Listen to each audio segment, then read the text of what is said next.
Hello दोस्तों, business mind में आपका स्वागत है।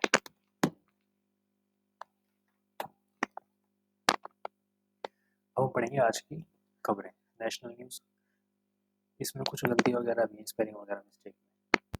ये इसमें पता नहीं कौन सी देवनागरी लिपि लगती है, कौन सी लगती है, वो लग नहीं रही।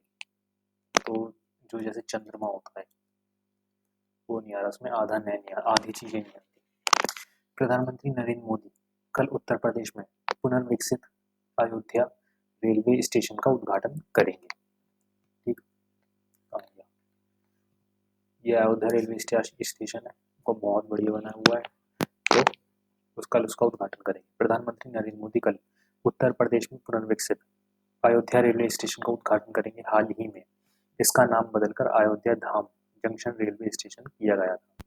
श्री मोदी 2 नई अमृत भारत ट्रेनों, 6 वंदे भारत ट्रेनों को भी हरी झंडी दिखाएंगे। आज शाम अयोध्या धाम रेलवे स्टेशन पर तैयारियों की समीक्षा के बाद संवाददाताओं से बातचीत में रेल मंत्री अश्वनी वैष्णव ने कहा कि रेलवे स्टेशन को अयोध्या की संस्कृति और परंपरा के अनुसार डिजाइन किया गया है। उन्होंने कहा कि नई अमृत भारत ट्रेनों को यात्रियों की सुविधा का पूरा ध्यान रखते हुए आधुनिक तकनीक से डिजाइन किया गया है। अब जैसे ये है चंद्रमा। चंद्रमा के दक्षिण ध्रुव पर यान उतारने वाला भारत विश्व में पहला देश बना है। दक्षिणी ध्रुव पर यान उतार दिया इसने, ये वाला, ये पहला है विश्व का। ठीक है, यह वर्ष भारत के अंतरिक्ष क्षेत्र के लिए उल्लेखनीय रहा है। भारतीय अंतरिक्ष अनुसंधान संगठन इसरो ने चंद्रमा पर चंद्रयान 3 अंतरिक्ष यान उतारकर ऐतिहासिक उपलब्धि हासिल की।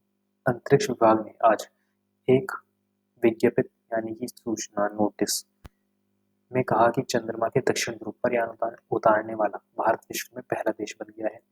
भारत के सौर अभियान का उल्लेख करते हुए विभाग ने कहा कि इसरो ने सूर्य का अध्ययन करने के लिए आदित्य L1 अंतरिक्ष यान का प्रक्षेपण किया है। इसके अलावा इसी वर्ष अमेरिका के नेतृत्व में आर्टेमिस समझौते पर हस्ताक्षर करने वाला भारत 27वां देश बन गया है। इस समझौते पर इस वर्ष जून में हस्ताक्षर किए गए। इसरो ने इसी साल लघु उपग्रह प्रक्षेपण यान की दूसरी उड़ान का प्रक्षेपण किया। केंद्र, असम सरकार और उल्फा ने पूर्वोत्तर क्षेत्र में उग्रवाद को समाप्त करने के लिए द्विपक्षीय शांति समझौते पर हस्ताक्षर किए। केंद्र, असम सरकार और United Liberation Front of Assam ULFA के बीच आज नई दिल्ली में ऐतिहासिक त्रिपक्षीय शांति समझौते पर हस्ताक्षर किए गए हैं। इस समझौते का लक्ष्य पूर्वोत्तर क्षेत्र में स्थायी शांति कायम करना है। समझौता ज्ञापन पर गृह मंत्री अमित शाह की मौजूदगी में हस्ताक्षर किए गए। इस अवसर पर श्री शाह ने कहा कि असम के भविष्य के लिए यह स्वर्णिम दिन है। उन्होंने कहा कि असम और पूर्वोत्तर क्षेत्र लंबे समय से हिंसा का सामना कर रहा है। उन्होंने कहा कि 2014 में श्री नरेंद्र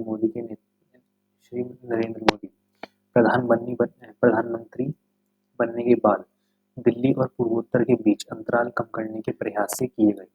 श्री शाह ने कहा कि प्रधानमंत्री के मार्गदर्शन में गृह मंत्रालय ने पूर्वोत्तर को उग्रवाद, हिंसा और संघर्ष से मुक्त बनाने के लक्ष्य को प्राप्त करने के लिए कार्य किया।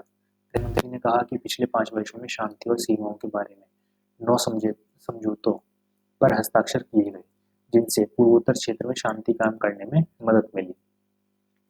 उन्होंने कहा कि विघटनकारी गुटों के 9,000 से अधिक सदस्य आत्मसमर्पण कर चुके हैं। श्री शाह ने कहा कि इस समझौते से असम के सबसे पुराने विघटनकारी गुट ने हिंसा का मार्ग त्यागने पर सहमति व्यक्त की है। इसमें भी यही सब है, जो हिंसा का मार्ग था उसे त्यागने पर सहमति व्यक्त की है। राष्ट्रपति द्रौपदी मुर्मू ने मुख्य निर्वाचन आयुक्त और अन्य और ये क्या है, आयुक्त, आधी चीजें नहीं आती इसमें। मुख्य निर्वाचन आयुक्त, अन्य निर्वाचन आयुक्त विधेयक 2023 को मंजूरी दी। राष्ट्रपति द्रौपदी मुर्मू ने मुख्य निर्वाचन आयुक्त और अन्य निर्वाचन आयुक्त नियुक्ति, सेवा शर्त और कार्यावधि विधेयक 2023 को मंजूरी दे दी है। ये विधेयक हाल ही में समापन हुए संसद के शीतकालीन अधिवेशन में पारित किया गया था। इसके प्रावधानों के अनुसार मुख्य निर्वाचन आयुक्त और निर्वाचन आयुक्तों की नियुक्ति एक चयन समिति की अनुशंसा पर राष्ट्रपति द्वारा की जाएगी। केंद्रीय पर्यावरण मंत्री भूपेंद्र यादव ने अखिल भारतीय राष्ट्रपति पारगमन प्रणाली का शुभारंभ किया। केंद्रीय पर्यावरण मंत्री भूपेंद्र यादव ने अखिल भारतीय राष्ट्रीय पारगमन प्रणाली का शुभारंभ किया। इसका उद्देश्य देश भर में इमारती लकड़ी, बांस और अन्य वन उत्पाद की रोक टोक आवाजाही सुनिश्चित करना है। नई दिल्ली में इसका शुभारंभ करते हुए श्री यादव ने कहा कि एनटीपीएस की परिकल्पना एक राष्ट्र एक मार्ग व्यवस्था के रूप में की गई है। इससे व्यापार में सुगमता को बढ़ावा मिलेगा।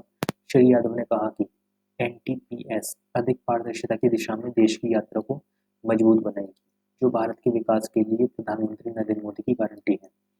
मंत्री ने यह भी कहा कि इस प्रणाली से ग्रामीण और शहरी अर्थव्यवस्था के बीच एक सूत्र कायम करने में मदद मिलेगी। केंद्र सरकार ने लोगों को जेनेरिक औषधियां सस्ते मूल्यों पर उपलब्ध कराने के लिए 10,000 से अधिक स्टोर खोले।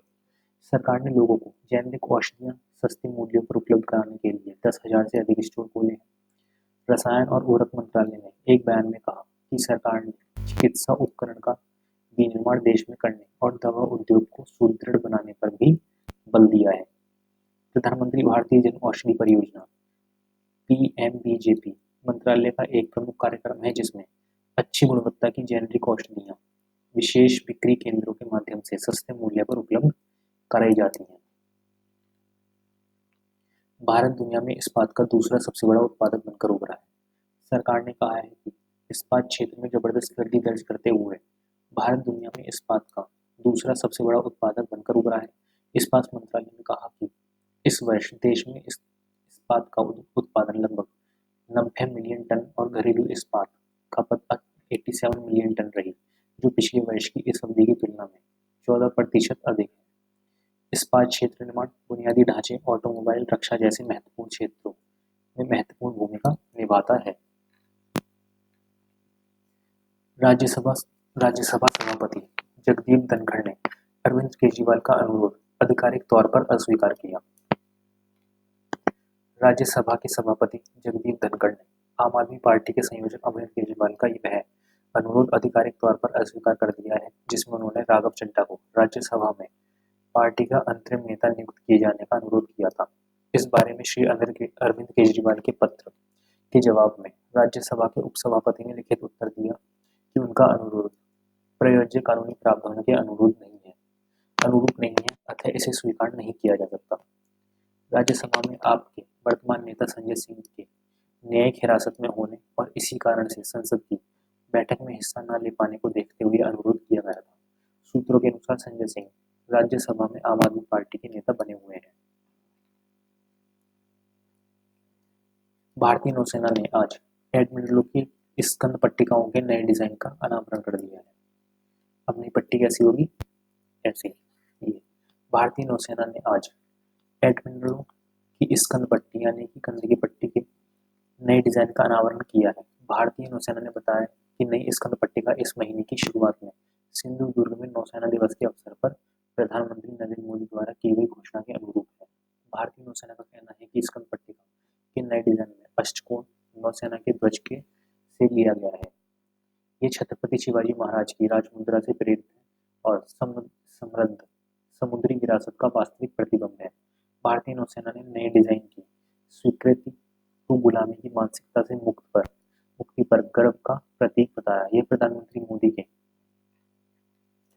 5 प्रण के 2 स्तंभों के प्रति प्रतिबद्धता की पुष्टि करती है।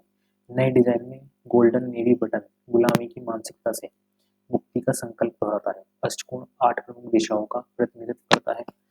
स्वैर्ड राष्ट्र की आधुनिक शक्ति पर बल देता है। टेलीस्कोप निरंतर बदलती दुनिया में दूरदृष्टि का प्रतीक है। सुप्रीम कोर्ट कॉलेजियम ने 5 उच्च न्यायालयों के मुख्य न्यायाधीशों के लिए नामों की सिफारिश की। सर्वोच्च न्यायालय कॉलेजियम ने केंद्र से 5 उच्च न्यायालयों के मुख्य न्यायाधीश के रूप में नियुक्ति के लिए न्यायाधीशों के नाम की सिफारिश की है। इनकी नियुक्ति राजस्थान, पंजाब, हरियाणा, गुवाहाटी, इलाहाबाद, झारखंड उच्च न्यायालय में की जाएगी। राजस्थान उच्च न्यायालय के मुख्य न्यायाधीश के रूप में न्यायमूर्ति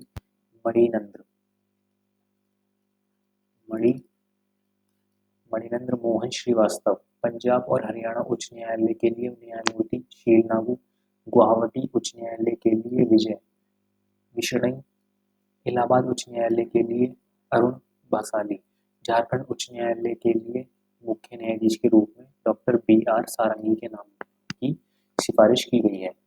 भारत के मुख्य न्यायाधीश डी.वाई. चंद्रचूड़, सर्वोच्च न्यायालय के कॉलेजियम के अध्यक्ष और न्यायमूर्ति संजीव खन्ना और बी.आर. गवाई सदस्य हैं। सरकार ने धन शोधन रोकथाम अधिनियम के प्रावधानों का अनुपालन नहीं करने पर 9 ऑफशोर क्रिप्टोकरेंसी प्लेटफॉर्मों का नोटिस जारी किया। Financial intelligence unit of India वित्तीय असूचना इकाई ने 9 ऑफशोर वर्चुअल डिजिटल एसेट सेवा प्रदाताओं का धन शोधन रोकथाम अधिनियम 2002 के प्रावधान का अनुपालन नहीं करने पर कारण बताओ नोटिस जारी कर दिया है। इन डिजिटल सेवाओं प्रदाताओं को मार्च 2023 में अधिनियम के तहत धन शोधन रोकथाम आतंकवाद वित्त पोषण के खिलाफ कार्रवाई के दायरे में लाया गया था। वित्तीय असूचना इकाई के निर्देशक ने इलेक्ट्रॉनिक और सूचना प्रौद्योगिकी मंत्रालय के सचिव को पत्र लिखकर धन शोधन रोकथाम अधिनियम के प्रावधानों का उल्लंघन कर गैरकानूनी तरीके से काम कर रहे इन कंपनियों के यूआरएल यानी यूनिफॉर्म रिसोर्स लोकेटर पर पाबंदी लगाने को कहा है। भारत में काम कर रही वर्चुअल डिजिटल एसेट सेवा प्रदाता कंपनियां डिजिटल एसेट और फिएट मुद्रा के विनिमय, वर्चुअल डिजिटल अस्थियों के अंतरण, इनके रख रखाव या उपयोग जैसी गतिविधियों में लगी। ये वही है, असम सरकार और उल्फा के बीच त्रिशांतीय समझौता हुआ है। इंटरनेशनल न्यूज, अमेरिका में जो डोनाल्ड ट्रंप है को अगले वर्ष होने वाले राष्ट्रपति चुनाव में मतदान के लिए अयोग्य घोषित किया। वो अगला चुनाव नहीं लड़ सकते। ठीक है। हमास का एक शिष्टमंडल संघर्ष विराम की योजना पर विचार विमर्श के लिए आज काहिरा पहुंच सकता है। गाजा में जारी युद्ध समाप्त करने की संभावनाओं के बीच हमास का एक शिष्टमंडल संघर्ष विराम की योजना पर विचार विमर्श के लिए आज काहिरा पहुंच सकता है। खबरों के अनुसार मिस्र द्वारा तैयार संघर्ष विराम प्रारूप में इजराइल हमास युद्ध समाप्त कराने के लिए 3 स्तरीय योजना का उल्लेख है। आपको बता दें, मिस्र ने पिछले सप्ताह हमास और फिलिस्तीन इस्माइली जिहाद के प्रमुखों के दौरे के समय यह प्रस्ताव पेश किया था। हमास के नज़दीकी सूत्रों ने बताया कि मिस्र की संघर्ष विराम की योजना में फिलिस्तीन बंधकों की रिहाई के बदले हमास द्वारा इजरायली बंधकों की रिहाई का भी प्रस्ताव है। हमास का उच्च स्तरीय शिष्टमंडल मिस्र के अधिकारियों से मुलाकात में मसौदा प्रारूप पर फिलिस्तीनी विभिन्न गुटों की प्रतिक्रिया रखेगा। मिस्र, कतर और अमेरिका की मदद से पिछले महीने एक सप्ताह का संघर्ष विराम लागू हुआ था, जिसमें 80 इजरायली बंधकों की रिहाई के बदले 240 फिलिस्तीनी कैदियों को रिहा किया गया था। फिर आ जाता है स्टेट न्यूज। आवासन और शहरी मामलों के मंत्री हरदीप सिंह पुरी ने नई दिल्ली में नेशनल स्ट्रीट फूड फेस्टिवल का उद्घाटन किया। आवासन और शहरी मामलों के मंत्री हरदीप सिंह पुरी ने आज नई दिल्ली में नेशनल स्ट्रीट फूड फेस्टिवल का उद्घाटन किया। इस अवसर पर श्री पुरी ने स्ट्रीट वेंडरों को ऋण प्रदान करने के लिए पीएम स्वनिधि योजना की सराहना की। उन्होंने रेहड़ी पटरी वालों के प्रयास की सराहना करते हुए कहा कि वे अब लघु उद्यमी बन गए हैं। 13वां फूड फेस्टिवल 31 दिसंबर तक नई दिल्ली के जवाहरलाल नेहरू स्टेडियम में national association of street vendors द्वारा आयोजित किया जा रहा है। 3 दिवसीय फूड फेस्टिवल का उद्देश्य स्ट्रीट फूड और विक्रेताओं को पहचान प्रदान करना है। स्टेडियम में देश भर के विभिन्न प्रकार के व्यंजनों में 80 से अधिक स्टॉल लगाए गए हैं। लोग 130 रुपये की टिकट के साथ दोपहर 12 बजे से रात 10 बजे तक फूड फेस्टिवल में आ सकते हैं। 12 से 10 बजे तक 130 रुपये लेकर आना। ठीक है, चलो ये आज यहीं पे ख़त्म होता है करंट अफेयर्स। हम मिलेंगे अगले